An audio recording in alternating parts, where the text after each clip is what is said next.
జయము నీవే జయ జయ దుర్గా జగములేని తల్లి కనకదుర్గా జయము నీవే జయ జయ దుర్గా అభయమీవే అమ్మ కనకదుర్గా జయము నీవే జయ జయ దుర్గా నీవే నీయవే దేవి కనకదుర్గా జనని నీవే జయ జయ దుర్గా శివులనిచ్చే శ్రీ కనకదుర్గా.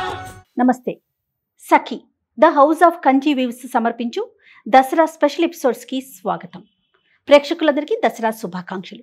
రమ్మగారు, మీకు కూడా దసరా శుభాకాంక్షలు అండి. దసరా పండుగ శుభాకాంక్షలు జయ. సుమన్ టీవీ ప్రేక్షకులందరికీ దసరా ఉత్సవాలకి స్వాగతం. రమ్మగారు, 9 రోజులు చేసుకునే మనం నవరాత్రులు చాలా చక్కగా నియమ నిష్టలతో జరుపుకుంటాం కదా. ఈ 9 రోజులు మనం పాటించాల్సిన విధి విధానాలు ఏంటండి? ఎలాగైనా చేయొచ్చు. దసరా అనగానే నవరాత్రులు, దీని పేరే నవరాత్రులు. మనకి 4 నవరాత్రులు ఉన్నా కూడా చాలా ప్రఖ్యాతంగా భారతదేశం అంతా జరుపుకునేవి దసరా నవరాత్రులే. 9 రోజులు అమ్మవారు వేరువేరు అవతారాలతోటి, వేరువేరు అలంకరణలతోటి, వేరువేరు మంత్రాలు, వేరువేరు అభిషేకాలు, దేనికి దానికే అట్లా ప్రత్యేకంగా జరపబడేది. ఒకే దైవారాధన వేరువేరు శక్తుల రూపంలో కొలవబడేది ఈ 9 రోజులు. 10వ రోజు అపరాజిత పూజ చేసుకుంటాం మనం. సో మనం ముందుగా పండుగ రోజు యొక్క విశిష్టతతో మొదలు పెడదామండి.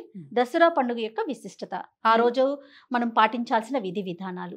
పండుగ 10వ రోజు కంటే మనం 9 రోజులు ఆశ్వయుజ శుద్ధ పాడ్యమి నుంచి శుద్ధ నవమి వరకు నవరాత్రి ఉత్సవాలు జరుపుకుంటాం. 10వ రోజున విజయదశమిగా భావించి అమ్మవారిని రాజరాజేశ్వరి అవతారంలో అపరాజితా శక్తి కంటే ఎక్కడా పరాజయం చెందని తల్లి ఆమెను పట్టుకుంటే మనం కూడా అలాగే విజయం సాధిస్తామన్న నమ్మకంతో ఆ రోజున ప్రత్యేకంగా పూజ చేసుకుంటాం. మొదటి రోజు నుంచి ఈ 9 రోజులు విశేషంగా కొలవటమే దసరా పండుగ యొక్క విశిష్టత. అయితే 9 రోజులు కలవటం అనగానే మనకి 9 రోజులు ఎందుకు కొలవాలి, 9 అనే ప్రత్యేకత ఎలా వచ్చిందండి? మనకి వైదిక సంఖ్యాశాస్త్రంలో 9 అంకెకి చాలా ప్రత్యేకత.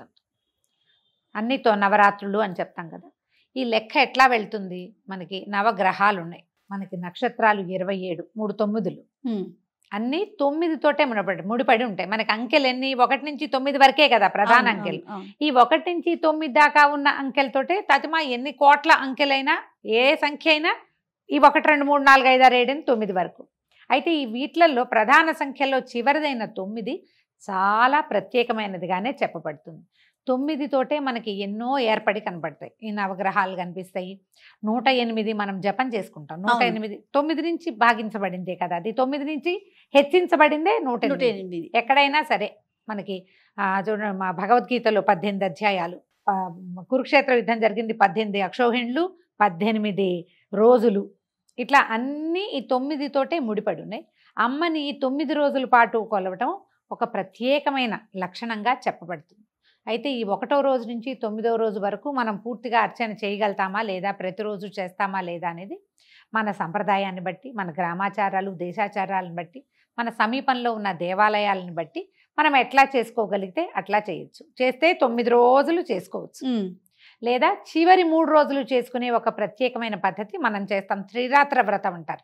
3 రాత్రులు చేసేది. ఈ నవరాత్రులు అని చెప్పబడినందుకే మనం రాత్రిపూట పూజ చాలా విశేషమైంది. అయితే మనకి సమీప దేవాలయాల్లో ఏ విధానాన్ని అనుసరిస్తున్నారో మనం ఆ విధానాన్ని అనుసరించి వెళ్ళొచ్చు. ప్రఖ్యాత దేవాలయాల్లో ఏది పాటిస్తారో ఆ విధానాన్నైనా తీసుకోవచ్చు. లేదా మన ఇంట్లోనే ఒక సంప్రదాయం ఉంది, ఏటా మనం చేసుకుంటాం. మన ముందు తాతలు వాళ్ళు చేసున్నారు, మనం ఆ ఇంటి పద్ధతి అక్కడ ఎలా ఉన్నా సరే మనం ఇది పాటిస్తాం కాబట్టి ఈ రకంగా వెళ్ళచ్చు. ఈ 9 రోజులు అవతారాలే కాకుండా నవదుర్గలుగా అమ్మవారిని పూజించే విధానం కూడా కొన్ని ప్రాంతాల్లో కనపడుతుంది. ఇప్పుడు మన శ్రీశైలం భ్రమరాంబిక అమ్మవారి దగ్గర నవదుర్గా పూజ చేస్తారు. దుర్గలు వేరుగా ఉంటారు. వాళ్ళ స్వరూపాలు, స్వభావాలు, వాళ్ళకి చేసే అర్చన ప్రత్యేకమైనది. సాధారణంగా మనకి దసరా నవరాత్రులు అనగానే మంత్రాధిష్టాన దేవతల్ని పూజించే విధానం కనపడుతుంది. మనం లౌకికంగా ఏదో సాధారణంగా పూజ చేసుకుంటాం. మంత్రాలు పెద్దవి కదా. అయితే ఈ పెద్ద సాంప్రదాయాన్ని పాటించే కొన్ని చోట్ల శృంగేరిలో కానీ, శృంగేరి కంచిలో కానీ ప్రత్యేకంగా అక్కడ విధానమే వేరుంటుంది. విజయవాడ మన కనకదుర్గమ్మకు కూడా అంతే కదా. కాదు, ఇక చెప్దాం. వీళ్ళు కాకుండా ఇవేంటంటే అవి మనం పీఠాలు మఠాలతోటి అనుసంధానమై ఉంటాయి. అక్కడ ఈ పెద్ద మంత్రాన్ని పునశ్చరణ చేయటం, అక్కడ హోమం చేస్తారు, కలసం పెట్టడం, హోమం చేయటం, పునశ్చరణ చేయటం, దశాంశం తర్పణం చేయటం, ఇదంతా విధానంగా ఉంటుంది. బోళ్ళంతా జపం చేస్తారు. మనకి కనకదుర్గ దేవాలయంలో ఏంటంటే లౌకిక విధానంలో వెళ్తారు. మంత్రాధిష్టాన దేవత అయినా అమ్మవారు అక్కడ ఇలా పీఠంతో ముడిపడి ఉన్నది కాదు కదా. అది మనం సార్వజనీనంగా ప్రజలందరూ పాటించగలిగే విధానం. దేవాలయంలో అమ్మని స్వర్ణ కవచాలంకృత దుర్గగా కొలుస్తూనే లౌకిక విధానం, సాధారణ ప్రజలు అనుసరించదగినటువంటి తేలికపాటి విధానం అక్కడ మనకి కనపడుతుంది. మనం నిస్సందేహంగా ఏ భయము లేకుండా ఇది చేస్తే పొరపాటేమో తప్పేమో అంత చేయలేమేమో అన్న భయం లేకుండా మనం కనకదుర్గ దేవాలయంలో ఏం చేస్తారో ఇంద్రకీలాద్రి మీద ఆ విధానాన్ని అందరూ లౌకికులందరూ అనుసరించవచ్చు. మంత్ర విధానంతో చేసేవి మనకి ఈ శృంగేరిలోనూ అక్కడ కనపడతాయి. మీరు శృంగేరి ఆ ప్రాంతంలో ఉంటే అక్కడ పద్ధతే పాటిస్తాం. అక్కడ ఏం చేస్తారో అంత అలాంటిది కొంత సులువుగా చేసుకుంటాం. ఇక్కడ మనకి విధానమే హాయిగా ఉంటుంది. ఓకే, భయం లేదు. మనం ప్రతి సంవత్సరం కూడా విజయవాడ కనకదుర్గమని అనుసరించిగా మనం మాట్లాడుకుంటాం. సాధారణంగా మనం అంతా కూడా దాన్నే ఫాలో అవుతూ ఉంటాం. ఆ విధానాన్నే మనం ఫాలో అవుతాం. మరి ఈ సంవత్సరం ఏ విధానాన్ని చెప్పబోతున్నారండి? ఈ సంవత్సరం కూడా మనం కనకదుర్గ దేవాలయంలో అమ్మవారికి ఎలాంటి సేవాకాలను సమర్పిస్తారో అదే విధానంలో ఏ రోజు ఏ ఏ అవతారం దేవాలయంలో వేయబోతారో అదే అవతారాన్ని గురించి మనం మాట్లాడుకుందాం. అమ్మవారిని లోపల మూలవరులు అమ్మ కనక దుర్గమ్మ నవ్వుతూ చక్కగా మందహాసంతో కనపడతారు. ఆమెను అలాగే ఉండనిచ్చి పక్కన విడిగా మనకి ఇలా స్వరూపాన్ని వెలయిస్తారు. ఏ రోజు ఏ స్వరూపాన్ని వెలయిస్తారో ఆ రోజు ఆ దేవతకి పెట్టవలసినటువంటి ప్రసాదం నైవేద్యం కానీ, చేయవలసిన పూజా విధానం కానీ, ఏ స్తోత్రం చదువుకోవాలి, ఏ అష్టోత్తరం చదువుకోవాలి, ఇది మనం ఏం సమర్పిస్తే మంచిది, ఆ రోజున మనం అనుసరించాల్సిన విధానాలు ఏమిటి అనేది సులభమైన విధానంలోనే చెప్పుకుందాం. ఎప్పుడు దైవారాధన ఎంత సులువుగా ఉంటే అంత మంచిది, భయం వేయకుండా ఉంటుంది. మీరు బాగా అద్భుతమైన విధానాలు మీకు అలవాటు ఉన్నాయి, వచ్చు, తెలుసు, ఇంట్లో పెద్దలు ఉన్నారు, ఏదో ఒక పురోహితుడిని పెట్టుకుని చేయించుకుంటాము అంటే విధానం చక్కగానే వెళ్తుంది. మనమే చేసుకోవాలంటే మనం అనుసరించదగింది ఏమిటంటే సులువైనది, దానివల్ల మనకి భయం లేనిది, పొరపాట్లు జరగని విధానంగానే వెళ్తే మంచిది. ఎవరికైనా ఇది ఈజీ. రమగారు, ఇంట్లో ప్రతిమని పెట్టుకునే అలవాటు ఉంటుందా ఎక్కడైనా? దుర్గమ్మని కొంచెం తక్కువే ఉంటుంది జయ. ప్రతిమ కాదు అసలు. ఇక్కడ మనకి నవరాత్రులు అంటేనే కలశారోపణ ముఖ్యం. మనం 9 రోజులు నియమంగా చేస్తాం. అందుకని కదపకుండా ఉండేందుకు ముందు ఒక కలశము, తర్వాత ఏమో అఖండ దీపారాధన, ఇవి ఇంపార్టెంట్. ఇవి రెండు ఇంపార్టెంట్. అఖండ దీపారాధన మెయింటెనెన్స్ కష్టం అవుతుంది అనుకుంటే కనుక 2 పూట్ల దీపారాధన, నిత్య దీపారాధన 2 పూటల. తర్వాత ఈ కలశం పెట్టుకోవటం మన ఇంట్లో అలవాట్లేదు, ఒట్టి పటం పెట్టుకుని పూజించుకోండి. పటం పెట్టుకోవచ్చు, దానికి ఏ తప్పు లేదు. సచామర రమావాణి సవ్యదక్షిణ సేవిత ఆ నామానికి అనుసరించి ఉండేటువంటి ఒక పిక్చర్ని, ఒక పటాన్ని మీరు పెట్టుకోవచ్చు. ఏదైనా చిన్న ప్రతిమలు ఉంటే కాదు, చిన్న ప్రతిమ ఎంతది ప్రతిమ ఉంటే ప్రతిమా స్వరూపాన్ని పెట్టుకోవచ్చు. రోజు ఒక రూపాన్నే మనం పూజించవచ్చు. మనం ఆ రోజు ఎవరిని పూజిస్తామో ఆ అమ్మవారి పేరు ఆ రోజు చెప్పుకోవచ్చు. ఈ ప్రతిమలు దేవాలయంలో మార్చినట్టు ఫోటోలు మార్చాలా, ప్రతిమలు మార్చాలా, అలాంటి అనుమానాలకి తావివ్వద్దు. ఎందుకంటే 10 రోజులు చేసుకునే విధానం కాబట్టి మనం ఇంట్లో సాధారణంగా పాటించలేకపోతాం. పాటిస్తే సంతోషం, అంతే కదండి. అవును. ఇప్పుడు ప్రతిమని పెట్టుకుని ఇంట్లో పురోహితుడిని పెట్టుకుని సాంగంగా మొత్తం విధి విధానాల ప్రకారం చేసే వాళ్ళకి ప్రతిమని మార్చేందుకు కూడా వాళ్ళకి అవకాశం ఉంటుంది. రోజుకు ఒక అలంకారం, ప్రత్యేక వస్త్రధారణ, ప్రత్యేకంగా అలంకారం, సరస్వతి పూజ రోజున వీణ, దుర్గా పూజ రోజున సింహవాహనం, అవన్నీ పెట్టగలుగుతారు.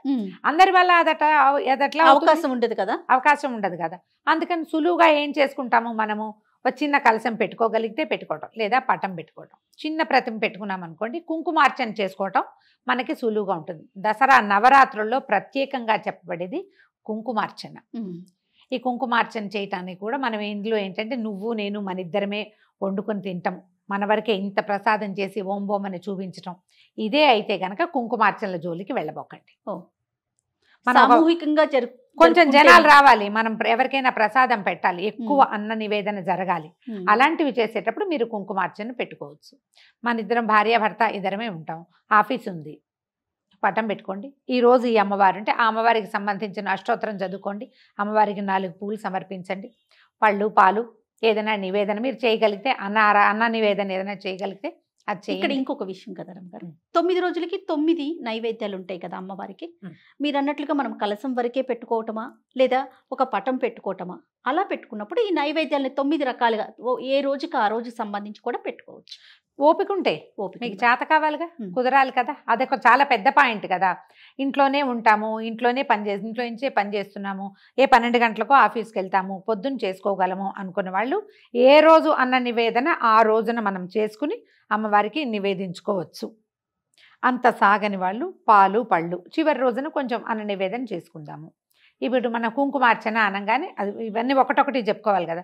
కుంకుమార్చన చిన్న ప్రతిమ ఒక చిన్న పాత్రలోనో ఒక పళ్ళెంలోనో అమ్మవారిని కదపకుండా ఉంచుకోండి. పసుపు వినాయకుడిని చేసి వినాయకుడికి మొట్టమొదట అర్ఘ్యం పాద్యం ఇచ్చి, నాయన ఈ పని అంతా ఈ 9 రోజులు అయ్యేదాకా నువ్వు మాతో ఉండని ఒక దండం పెట్టుకోవటం, వినాయకుడిని పక్కకి స్థాపించడం. ఈ అమ్మవారికి కుంకుమార్చన ఇట్లా తీసుకోవాలి. ఈ పట్టుకున్న కుంకుమ ఇంతే. నువ్వు ఏ స్తోత్రం చదువుకుంటావు, స్తోత్రం అయ్యాక ఒక చిటికెడు స్తోత్రం చదువుతూ ఇలా ఇలా ఇలా ఇలా వేసేయబోకండి. స్తోత్రం అయ్యాక వెయ్యాలి. పట్టుకుని ఏంటంటే మీరు ఇలా వేసేసరికల్లా ఏమవుతుంది, ఈ కుంకుమ చిటిక అయిపోగానే మళ్ళీ తీసుకుంటాం, అయిపోగానే మళ్ళీ తీసుకుంటాం. అప్పుడు ఇంత కుంకుమార్చన చేస్తాం. కుంకుమార్చనకి తగినంత నివేదన వితరణ కావాలి.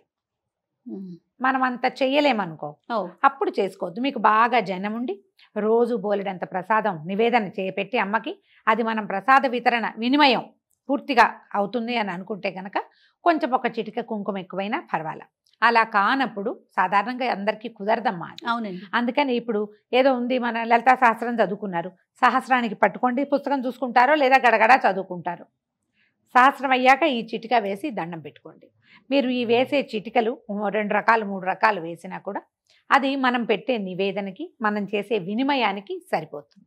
తప్పకుండా. ఎక్కువ మందిని మనం పిలిచి ఒక రోజున కుంకుమార్చన పెట్టుకుంటాము, ఏదో 1,00,000 కుంకుమార్చన అనుకున్నాం, ఓ 30 మంది గ్యాదర్ అయ్యాము, ఆ రోజున మరి కాస్త కుంకుమార్చన మరి ధారాళంగా మనకి ఏంటంటే కళగా అమ్మవారి నిండుగా కుంకుమ పోసి ఆ రాశిలోంచి ఆమెను చూస్తే ఒక సంతోషం కలుగుతుంది.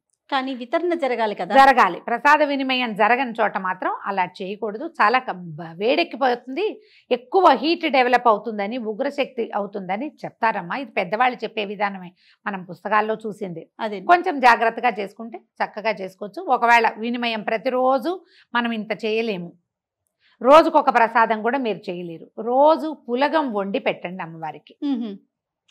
పులగం వండుతాం ఎలాగా, అన్నం బియ్యం గడుకోవటం, అందులో కొంచెం పెసరపప్పు వేసి ఒక చిటిక ఉప్పు ఓ చిటిక పసుపు వేయండి.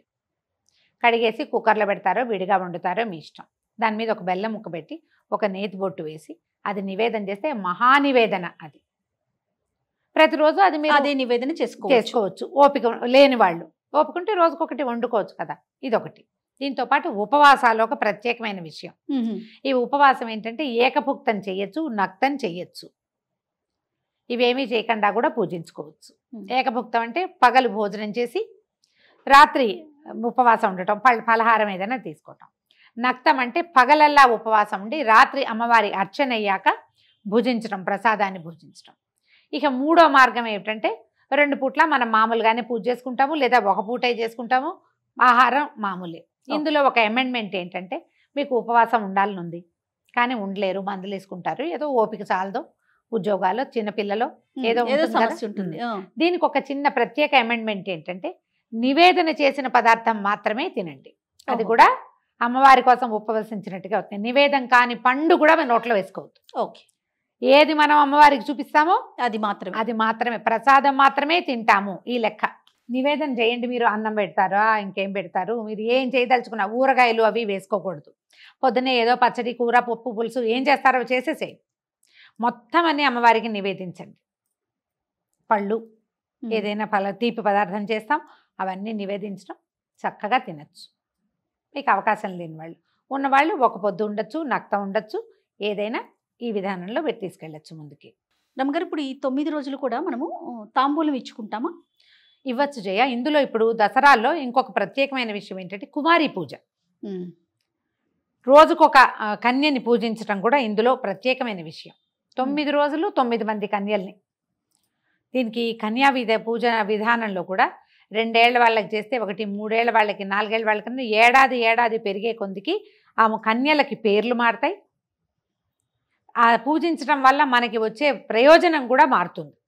ఇట్లా సిద్ధాంతంగా ఉంది. మనం అలా చేయలేకపోతే కనీసం ఈ 10 రోజుల్లో 9 రోజుల్లో ఒక్క కుమారికైనా సరే 9-10 సంవత్సరాల లోపలదే కుమారి పూజ.